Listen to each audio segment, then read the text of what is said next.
Dead Shack was a film that was just released to Shudder as of yesterday. If you don't have Shudder, absolutely check it out. It is like a Netflix for horror, and they have a great catalog of films. It really doesn't work for me all that much because I own a lot of what's on there, and I've seen the majority of other stuff, and I don't really rewatch films all that much. Why do you own horror? Why do you own all these movies then? I don't fucking know, because I'm a lunatic. Anyway, this is a horror comedy, so if you're opposed to those, I would avoid this because it is more comedy than horror, and I know a lot of people go into horror movies wanting horror, and they are not a fan of when they kind of mix them and marry them together. I thought this one worked pretty well. The humor in it is great at times, and at other times it's just like minor misses. Never in the film did I feel like the misses on the humor for me were like awkward misses where you see it and you're like, oh, that was no, it takes you out of the film. It was never like that. Any of the jokes that just didn't land for me, I was kind of like, okay, moving on. The opening I thought was great. The whole like family and the childish dad and the interactions and the banter that they have with each other, I really was feeling this film in the first like 30 minutes. And then during the second act, you know, maybe like halfway through the film area, it started to slow down a little bit, and there was some drama that was inserted, and although it was effective enough, it did slow the film down to a pace that I wasn't expecting, and it did kind of hamper my fun because this movie is supposed to be more fun, and I feel like the added drama brought the fun down, and the tone was a little uneven because of it. I feel like they should have either A, went like full horror comedy, or, you know, maybe a more serious take on it with comedy inserted, and this kind of tries to marry both together, and it can, as I said, it can feel uneven at times, but when the humor hit for me, it really hit, and I laughed out loud a lot, and as I said, especially in the first like 30 minutes, I was really feeling the family. Lauren Holly makes an appearance in this. I haven't seen her in forever. Yes, Mary Swanson.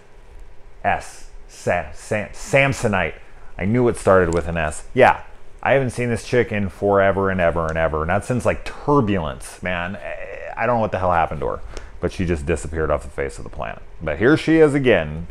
And she's fine in it. I didn't love her. I just was kind of like, okay, like, she's the villain, and you're like, I don't know. It's a zombie movie as well, as I'm sure you can tell by the poster, but she is the main antagonist, but I won't say how.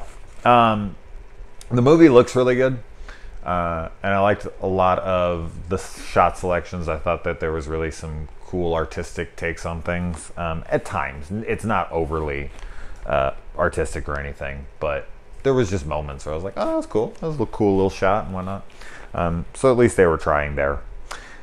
This movie, though, I will say this, and I'm not saying that this is a bad thing per se, because it does kind of play off of how the film is, but a good majority of the character decisions in this film are just dumb. Like, dumb decisions galore. There are so many. You're just like, what? But the bad character decisions are part of the humor. I don't feel like they're done as humorous as they should have been, because there were times where I was just like, I had to accept that they were doing these things, and I just felt like they could have made it funnier so that I wouldn't have been taken out of the movie like, wow, no one would do that. There were some moments where it was like, oh yeah, it was kind of funny that they made such a dumb decision. But other times it was just like, wow, that was just a really fucking dumb decision.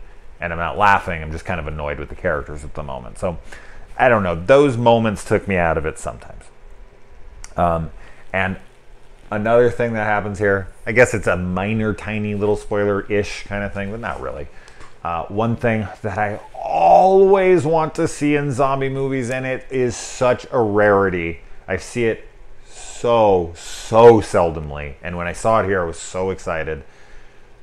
They actually armor themselves up when they go to fight the zombies. Thank you. Why don't people do that more in film? I don't understand. If I ever write a zombie film, man, they are gonna be just fucking covered head to toe, ready to go to war. Ugh, it just annoys me. Anyways, if I'm trying to figure out like a movie to compare it to, because I don't feel like it's like Scout's Guide to the Zombie Apocalypse, because it's not as zany as that. Yeah, I honestly don't have one off the top of my head right now, even though I've seen a ton of these horror comedy zombie movies. But anyway, I figure you can see if this sounds like something you'd be interested in off of everything I said right now. Let me know if you check it out. And as I said, pick up Shudder. There's like a 14-day free trial or something. I promise you I'm not being paid by them or some shit. I think it's really cool, and it's worth a check out for horror fans. Let me know if you check this movie out. It's brand new, and I don't feel like almost anyone's going to watch it because I don't know many people who have Shudder. So does anyone have Shudder? You guys have Shudder? I don't know. All right, guys.